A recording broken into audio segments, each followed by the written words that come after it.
मेरे सभी दर्शकों को मेरा यानी निधि शिमाली का नमस्कार। स्वागत है आपका मेरे आध्यात्मिक परिवार में। आज हम बात करेंगे वृश्चिक राशि वालों के जून माह के मासिक राशिफल की, यानी इस महीने आपकी राशि के जीवन में क्या क्या बदलाव होगा, अवसर क्या मिलेंगे, चुनौतियां क्या आएगी और विशेष सहयोग क्या बनेंगे, कौन से दिन आपके लिए खास रहेंगे, किन क्षेत्रों में आपको अधिक मेहनत की आवश्यकता होगी और किस दिशा में आपको लाभ होगा। इन सभी सवालों के जवाब आज के इस वीडियो में आपको मिलेंगे, इसलिए इस वीडियो को लास्ट तक ध्यानपूर्वक जरूर देखिएगा। साथ ही मैं इस राशि के लिए कुछ ऐसे इस माह के विशेष उपाय बताऊंगी जो कि आपकी सफलताओं को दुगना करने में सहायक साबित हो, आपकी नकारात्मक ऊर्जा को दूर करे और सौभाग्य को आकर्षित करे। तो चलिए शुरू करते हैं वृश्चिक राशि वालों का जून माह का मासिक राशिफल और शुरुआत करते हैं सबसे पहले कैलेंडर से। 5 जून को गंगा दशहरे का पर्व मनाया जाएगा। 6 जून को निर्जला एकादशी का पर्व बड़ी धूमधाम से मनाया जाएगा। 18 जून को कालाष्टमी का पर्व आ रहा है। वही 21 जून को अंतर्राष्ट्रीय योग दिवस मनाया जाएगा। 26 जून को गुप्त नवरात्रि प्रारंभ हो जाएगी और 27 जून को जगन्नाथ रथ यात्रा निकाली जाएगी। 28 जून को विनायक चतुर्थी मनाई जाएगी। तो ये है इस माह के कुछ विशेष व्रत और त्योहार। अब आते हैं ग्रह गोचर की स्थिति पर कि इस माह ग्रहों की स्थिति में क्या फेरबदल होने वाला है। सबसे पहले बात करते हैं सूर्य की, जो कि वर्तमान में अपनी सम राशि वृषभ में विराजमान है और 15 जून को अपनी मित्र राशि मिथुन में प्रवेश कर जाएंगे। बुध ग्रह की बात करें तो वर्तमान में अपनी अति मित्र राशि वृषभ में विराजमान है। 6 जून को अपनी खुद की राशि मिथुन में स्वग्रही होंगे और 22 जून को अपनी सम राशि कर्क में प्रवेश कर जाएंगे। आपके राशि स्वामी मंगल पर आते हैं, जो कि अब तक नीच के होकर कर्क राशि में विराजमान थे। 7 जून को वे अपनी अतिमित्र राशि सिंह में प्रवेश कर जाएंगे। गुरु ग्रह इस पूरे माह अपनी सम राशि मिथुन में विराजमान रहेंगे। वहीं शुक्र ग्रह वर्तमान में अपनी मित्र राशि मेष में विराजमान है और 29 जून को अपनी खुद की राशि वृषभ में स्वग्रही होकर विराजमान होंगे। शनि इस पूरे माह अपनी मित्र राशि मीन में विराजमान रहेंगे। राहु अपनी मित्र राशि कुंभ में और केतु अपनी सम राशि सिंह में इस माह विराजमान रहने वाले हैं। ये हुई ग्रह गोचर की स्थिति की बात। अब इन ग्रहों की स्थिति का क्या प्रभाव आपको अपने इस जून माह में देखने को मिलेगा, उसके बारे में जान लेते हैं। तो बिना कोई देर किए हुए शुरुआत करते हैं वृश्चिक राशि वालों के जून माह के मासिक राशिफल की। और ये जो मैं आपको राशिफल दे रही हूँ ये चंद्र गणनाओं पर आधारित है। आप इसे अपनी राशि और लग्न दोनों के हिसाब से देख सकते हैं। तो शुरुआत करते हैं आपके राशि स्वामी से, जो कि आपके रोग भाव के भी स्वामी है, वो है मंगल। यहाँ पर मंगल की स्थिति पर मैं आऊं तो मंगल एक सप्ताह के बाद यानी 7 जून को राशि परिवर्तन करेंगे। 7 जून तक वे नीच करेंगे और उसके बाद मंगल आ जाएंगे अपनी अतिमित्र राशि सिंह में, यानी आपके कर्म भाव में 10th हाउस में।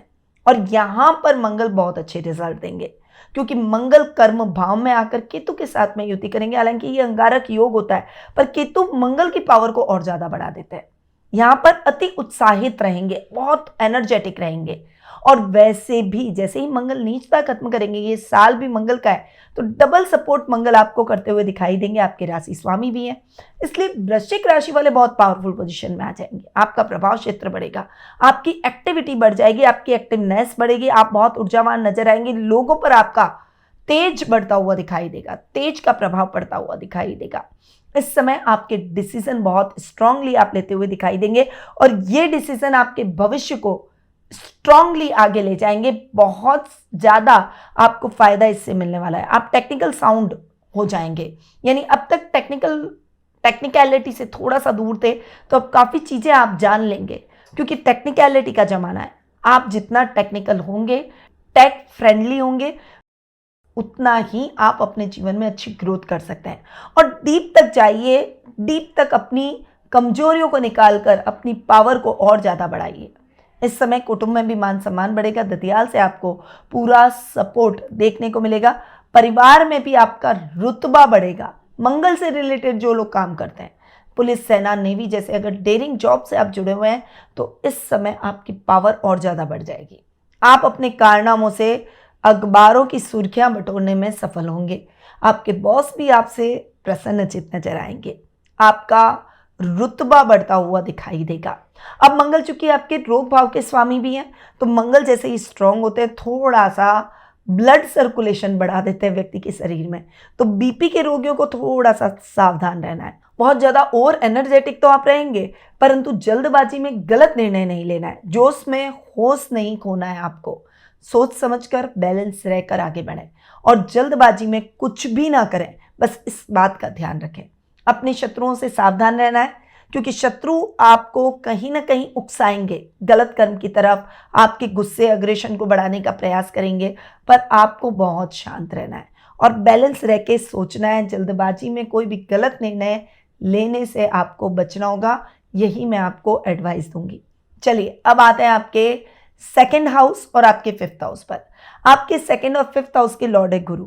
यहाँ पर मैं गुरु की बात करूं, देखिए गुरु अष्टम में बैठा है। अष्टम भाव में गुरु इतने अच्छे रिजल्ट नहीं देते, परंतु आपको सेकंड हाउस के हिसाब से गुरु अच्छे रिजल्ट देंगे, क्योंकि गुरु की दृष्टियां अच्छी होती है और गुरु अपने ही घर को सप्तम दृष्टि से देख रहे हैं। यहाँ पर सेकंड हाउस गुरु का घर है और गुरु अपने ही घर पर सप्तम दृष्टि डालेंगे, और जैसे ही गुरु की दृष्टि सेकंड हाउस पर पड़ेगी तो ऑब्स्टिकल दूर होंगे ही होंगे, क्योंकि बहुत कल्याणकारी दृष्टि से गुरु देखेंगे सेकंड हाउस को।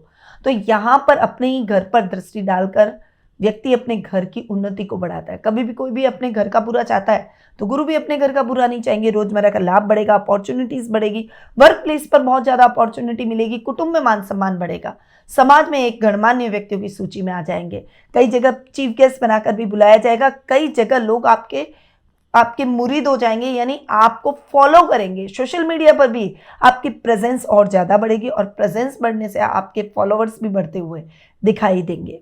इवन शुभ और मांगलिक कार्यक्रम भी आपके घर में संपन्न हो सकते हैं, और ये सब कुछ आपके प्रभाव क्षेत्र में होगा, आपसे प्रभावित होकर होगा। यहाँ पर गुरु सूर्य के साथ में युति करेंगे अष्टम में, और जैसे ही सूर्य के साथ में गुरु का कॉम्बिनेशन होता है ना, वो थोड़ा सा करियर के ऑब्स्टिकल को दूर करता है। गवर्नमेंट से संबंधित कामों में जो अगर अटकाव है तो उसे दूर करता है। हालांकि अष्टम में बैठा है तो वैसे रिजल्ट नहीं देंगे, पर फिर भी वो रिजल्ट गुरु के और सूर्य के कॉम्बिनेशन के थोड़े तो आपको मिलेंगे। तो गवर्नमेंट से संबंधित कुछ भी काम आपके अटके हुए हैं तो वो फटाफट से होंगे। वहीं गुरु फिफ्थ हाउस के लॉर्ड है, तो करियर में आ रहे ऑब्स्टिकल को दूर करेंगे, करियर में आपकी डिसीजन मेकिंग को थोड़ा सा और बढ़ाएंगे। हालांकि कठिनाइयाँ चैलेंजेस जरूर रहेगी, उन चैलेंजेस को आपको पार करना होगा। शनि जहाँ बैठते हैं, शनि फिफ्थ हाउस में बैठे, गुरु के घर में बैठे हैं, शनि जहाँ बैठते हैं उस घर को बढ़ाते हैं। यहाँ पर शनि आपको मेहनती बनाएंगे, आपका डेडिकेशन बढ़ेगा, आपकी मेहनत बढ़ेगी, और मेहनत जब बढ़ती है तब शनि मेहनत के हिसाब से रिजल्ट भी देते हैं। तो यहाँ पर शनि आपको बहुत अच्छे रिजल्ट देंगे। गुरु के घर में बैठकर शनि बहुत अच्छे रिजल्ट वैसे भी देंगे, और ये गुरु का घर है, इसीलिए आप बिल्कुल निश्चिंत हो जाइए। बच्चों की तरफ से भी आपको शुभ समाचार मिलेंगे, आप अपने बच्चों के प्रति प्राउड फील करेंगे। तो ये हुई गुरु की बात। अब आते हैं थर्ड और फोर्थ हाउस पर। थर्ड और फोर्थ हाउस के लॉर्ड है शनि, और शनि यहाँ पर फिफ्थ हाउस में बैठे हैं। फिफ्थ हाउस में शनि बैठकर, थर्ड हाउस का लॉर्ड है, फिफ्थ हाउस में बैठा है, बहुत ही बढ़िया। फोर्थ हाउस का लॉर्ड है, अपने से एक घर आगे बैठा है, बहुत ही बढ़िया। यानी शनि यहाँ पर फिफ्थ हाउस में बैठकर थर्ड और फोर्थ हाउस को सपोर्ट कर रहे हैं। यहाँ पर फोर्थ हाउस में राहु जरूर बैठे हैं, जो कभी कभी गलत डिसीजन दिलाकर आपको नुकसान पहुंचा सकते हैं, या फिर अचानक से आपको अच्छे डिसीजन से लाभ भी दिला सकते हैं। राहु बहुत इंपल्सिव ग्रह है, बहुत जल्दी रिएक्शन देता है, इसीलिए आपको कोई भी डिसीजन जल्दबाजी में नहीं लेना है, भ्रमित नहीं होना है, किसी की बातों में नहीं आना है, कान के कच्चे नहीं होना है। पर्सनल लाइफ पर भी इसका नेगेटिव इफेक्ट पड़ सकता है। राहु यहाँ बैठकर आपके सुखों को फ्लक्चुएट कर सकता है, इसीलिए आपको संभल कर रहने की आवश्यकता है। आप जितना संभल कर रहेंगे, जितना बैलेंस चलेंगे, अपने परिवार और अपनी प्रोफेशनल लाइफ, इनमें सेग्रीगेट आप करना सीख जाएंगे, उनमें बैलेंस रखना सीख जाएंगे, आप बहुत ज़्यादा सुखी रहेंगे, आप अपने जीवन में उन्नति करेंगे। छोटे भाई बहनों का सपोर्ट मिलेगा, माँ का सपोर्ट मिलेगा, पर प्रोफेशनल लाइफ में अपॉर्चुनिटीज़ भी आपको बहुत मिलेगी, परंतु आपको इम्पल्सिव होकर डिसीजन लेने से या फिर ओवर कॉन्फिडेंट होकर डिसीजन लेने से बचना है। बस इस बात का ध्यान रख लीजिए। अब आते हैं सीधा सीधा आपके सेवंथ हाउस पर। सेवंथ और ट्वेल्थ हाउस के लॉर्ड है शुक्र। यहाँ पर मैं शुक्र की स्थिति पर आऊँ तो यहाँ पर शुक्र की बात करें तो शुक्र मोस्ट ऑफ मंथ यानी 29 जून तक आपके सिक्स्थ हाउस में बैठेंगे। देखिए सिक्स्थ हाउस में शुक्र के रिजल्ट अच्छे नहीं होते। शुक्र एक सौम्य ग्रह है, रोग ऋण और रिपु का स्थान है, यानी शत्रुओं का, ऋण का और रोग का स्थान है। ये स्थान अच्छा नहीं माना जाता, पर शुक्र की दृष्टि अपने ही घर पर पड़ेगी, यहाँ पर आपको विदेशों से बहुत अच्छा लाभ मिलेगा। यहाँ पर आप विदेशों से सहायता प्राप्त करेंगे। यहाँ पर विदेशी फंड आपको मिलता हुआ दिखाई देगा, विदेशी करेंसी आती हुई दिखाई देगी। अगर आप अपने काम को विदेशों में फैलाना चाहते हैं तो उसके अच्छे अवसर मिलेंगे। अगर आपने लोन ले रखा है तो उस लोन का भी आप सदुपयोग अब्रॉड में करते हुए दिखाई देंगे।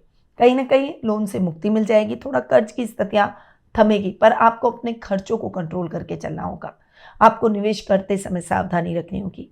लेडीज़ की हेल्थ प्रॉब्लम बढ़ सकती है, इसीलिए खासकर फीमेल्स को अपनी हेल्थ का विशेष रूप से इसमें ध्यान रखना होगा, क्योंकि रोग भाव में शुक्र बैठकर यहाँ पर आपकी हेल्थ को प्रभावित करेगा। और खासकर इंटरनल पार्ट को फोड़े फुंसी हो जाना, आपकी सुंदरता को थोड़ा सा कहीं ना कहीं दाग धब्बे इस टाइप की प्रॉब्लम हो सकती है। आपको मेंटेन रहना है, बजट फ्रेंडली रहना है, अपने खान पान का विशेष रूप से ध्यान रखना है और स्वास्थ्य में उतार चढ़ाव होते ही तुरंत डॉक्टर से परामर्श जरूर लें। अब शुक्र चूंकि आपके 7th हाउस के लॉर्ड है, अपने से 12वें बैठे हैं, तो जीवन साथी के साथ खटपट हो सकती है। यहाँ पर दाम्पत्य जीवन थोड़ा सा प्रभावित हो सकता है। बिजनेस में आपको कुछ अपॉर्चुनिटी मिलते मिलते रह सकती है, या फिर बॉस से अपॉर्चुनिटी मिलते मिलते रह सकती है। इस तरह की परिस्थितियां बन सकती है। बस बैलेंस होकर चले, किसी भी काम में लापरवाही ना करें। अपने दाम्पत्य जीवन में अपने जीवन साथी को भी सम्मान दें, बराबर का हक दें और एक दूसरे से बातचीत का रास्ता निकालें ना, ताकि झगड़े और फसाद की जड़ी खत्म हो जाए। एक्स्ट्रा मैरिटल अफेयर से बचें। कोई भी गलत जीवन साथी को धोखा देना ये अच्छी बात नहीं है, क्योंकि कोई भी बाहरी व्यक्ति आपके जीवन को नहीं संवार सकता। आखिर आपकी फैमिली ही आपके साथ खड़ी रहती है, तो अपने जीवन साथी का सम्मान करें, उसके साथ लॉयल रहें। बस इस बात का ध्यान रखें। अब आते हैं आपके 8th और 11th हाउस पर। आपके 8th और 11th हाउस के लॉर्ड है बुध। यहाँ पर मैं बुध की बात करूं तो बुध है स्वग्रही अष्टम भाव में और 22 जून तक स्वग्रही रहेंगे। 6 से 22 जून तक का ये जो टाइम पीरियड रहेगा वो बहुत अच्छा रहेगा, और उसके बाद बुध 9th हाउस में चले जाएंगे तो और भी अच्छे रिजल्ट देंगे। तो ओवरऑल अगर मैं इस महीने की बात करूं तो बहुत ही अच्छा महीना ये आपके लिए बुध के रिजल्ट लेकर आएगा। यात्राएं अधिक होगी, परंतु यात्राएं उद्देश्यपूर्ण होगी। अगर कोई मीटिंग्स होनी है तो वो मीटिंग्स बहुत सक्सेसफुल रहेगी। आप अपनी इंटेलिजेंसी से अपने राइवल्स को, जो गुप्त शत्रु हैं, उनको ढूंढ ढूंढ के निकालेंगे और उन्हें परास्त करेंगे। अचानक धन लाभ की परिस्थितियां उत्पन्न होगी। आपका सेल्फ कॉन्फिडेंस अप रहेगा। ससुराल वालों से आपके मतभेद खत्म हो जाएंगे, उनसे आपकी ट्यूनिंग बहुत ही अच्छी और बेहतर होती हुई दिखाई देगी। वहीं ओवरऑल लाभ भी आप अच्छा प्राप्त करेंगे। वीआईपीज आपके सर्कल में जुड़ेंगे। राजनीति से आपका थोड़ा सा एक कनेक्शन हो जाएगा और राजनेताओं के साथ में उठना बैठना रहेगा, जिसका लाभ आप आगे चलकर अपने फील्ड में उनका उपयोग कर सकते हैं। वहीं आपके मित्रों का भी सहयोग आपको भरपूर देखने को मिलेगा। यात्राएं आप जो भी करेंगे वो आपके लिए बहुत ही सक्सेसफुल रहने वाली है। तो ये है बुध के रिजल्ट। अब आते हैं आपके 9th हाउस पर। 9th हाउस के लॉर्ड है चंद्रमा और 9th हाउस में मंगल बैठे हैं, जो कि महीने के प्रारंभ में ही निकल जाएंगे। मंगल आपके राशि स्वामी है, जिसकी मैं चर्चा कर चुकी हूँ। तो यहाँ पर आपके 9th हाउस में जैसे ही बुध आएंगे तो वो आपको बहुत अच्छे रिजल्ट देंगे। मंगल के निकलने पर आप थोड़े से रिलैक्स हो जाएंगे। आध्यात्मिक कार्यों में आपका मन अधिक लगेगा। आप अजनबी लोगों की, पुअर पीपल्स की हेल्प करने के लिए तत्पर रहेंगे और ये आपकी मानसिक शांति और स्थिरता को बढ़ाएगा। अब आपको कोई भी नया काम शुरू करना है तो पहले आप पुराने पेंडिंग पड़े हुए कामों को पहले पूरा करें और उसके बाद नए कार्यों की शुरुआत करें, तभी आप नए कार्यों में सक्सेसफुल होंगे, वरना पेंडिंग कार्यों की लिस्ट लंबी हो जाएगी। तो अपने मन को स्थिर जरूर रखें। अब आते हैं आपके 10th हाउस पर। 10th हाउस के लॉर्ड है सूर्य। यहाँ पर मैं सूर्य की बात करूँ तो सूर्य आधे माह तक आपके सप्तम में और उसके बाद में आधे माह के बाद आपके अष्टम में बैठेंगे। ओवरऑल पूरा महीना बहुत ही अच्छा रहेगा। सूर्य के रिजल्ट अच्छे मिलेंगे। मंगल आ जाएंगे सूर्य के घर में, जो कि सूर्य की पावर को और ज़्यादा बढ़ा देंगे, क्योंकि अतिमित्र राशि में मंगल बैठेंगे। तो यहाँ पर ये जो टाइम पीरियड आपके लिए रहेगा, ये सूर्य के बहुत ही अच्छे परिणामों से आपको अवगत कराएगा। वर्क प्लेस चेंज होने के चांसेस बन सकते हैं। जॉब स्विच करना चाहते हैं तो उसके भी बहुत अच्छे योग बनेंगे। वहीं गवर्नमेंट जॉब में मनचाही ट्रांसफर के योग भी बनते हुए वृश्चिक राशि वालों के लिए दिख रहे हैं। यहाँ पर सूर्य आपको मान सम्मान, प्रतिष्ठा देगा, पद देगा और आपके अधिकारियों से आपकी ट्यूनिंग बहुत अच्छी होगी। पिता से आपको सही मार्गदर्शन प्राप्त होगा, जिससे आप अपनी समस्याओं को दूर कर पाएंगे। यानी सूर्य के हिसाब से ये महीना आपको बहुत ही अच्छे और बेहतरीन परिणाम देगा। गोल्ड खरीदना चाहते हैं तो उसके अवसर मिलेंगे। वहीं इलेक्ट्रॉनिक और बिजली से संबंधित अगर आप कोई भी काम कर रहे हैं तो उसमें भी आपको बहुत अच्छा ग्रोथ और लाभ देखने को मिलेगा। तो ये है वृश्चिक राशि वालों का जून महीने का मासिक राशिफल। अब आ जाते हैं कुछ विशेष उपायों पर जो कि इस माह वृश्चिक राशि वालों को करने हैं। गंगा दशहरे के दिन गंगा जल में काले तिल मिलाकर स्नान करें और 11 बार ओम नमः शिवाय मंत्र का जाप करें। इससे नेगेटिव ऊर्जा और दोषों से मुक्ति मिलेगी। निर्जला एकादशी के दिन निर्जल रहकर भगवान विष्णु का ध्यान करें और शाम को केले के पेड़ के पास दीपक जलाकर ओम विष्णुवे नमः मंत्र का जाप करें। इससे शरीर और मन की शुद्धि होगी। मां चामुंडा को लाल फूल और सिंदूर चढ़ाएं और ओम एम ह्रीम क्लीम चामुंडाय विच्चे मंत्र का जाप करें। ये कार्य गुप्त नवरात्रों के दौरान करना है। इससे अदृश्य शत्रु यानी गुप्त शत्रु और नकारात्मक शक्तियों से रक्षा होगी। शनिवार के दिन किसी मंदिर में काले तिल और सरसों का तेल दान करें। ये उपाय दुर्भाग्य और क्रोध जैसी समस्याओं को शांत करेगा। तो वृश्चिक राशि वालों के लिए जून माह भले ही उतार चढ़ाव भरा हो सकता है, लेकिन यदि आपको जो मैंने उपाय सुझाए हैं अगर उसे आप अपनाते हैं और धैर्य बनाए रखते हैं तो आप चुनौतियों को भी अवसर में बदल सकते हैं। अनुरोध है, अगर आपको ये वीडियो बहुत अच्छा लगा हो और पसंद आया हो तो इसे लाइक करें, अपने दोस्तों, परिवार और अपने सर्कल में इसे शेयर करें और अपने स्टेटस पर भी लगाएं। चैनल को सब्सक्राइब कर लें, बेल आइकन पर ऑल दबाएं ताकि हर महीने का राशिफल और खास ज्योतिषीय जानकारियां समय समय पर आपको मिलती रहे। अगर आप अपनी जन्म पत्रिका के आधार पर पर्सनल मीट या टेलीफोनिक अपॉइंटमेंट प्राप्त करना चाहते हैं तो नीचे दिए गए नंबरों पर या फिर हमारी वेबसाइट के माध्यम से संपर्क कर सकते हैं। फिर मिलते हैं अगली राशि के मासिक राशिफल में। तब तक के लिए ईश्वर आपको सफलता, स्वास्थ्य और सुख शांति प्रदान करे। इन्हीं मनोकामनाओं के साथ जय श्री राधे कृष्णा। गुरुमां निधि श्रीमाली एक प्रसिद्ध ज्योतिषाचार्य हैं। उनके जोधपुर स्थित ज्योतिष संस्थान में महामृत्युंजय, काल सर्प दोष, मां बगलामुखी, विवाह बाधा निवारण पूजा एवं अन्य सभी प्रकार की पूजाएं संस्थान के विद्वान पंडितों द्वारा पूर्ण विधि विधान एवं शास्त्रोक्त रीति से संपन्न करवाई जाती है। अतः आज ही अपनी पूजा बुक करवाने हेतु इन नंबरों पर संपर्क करें 8955658362।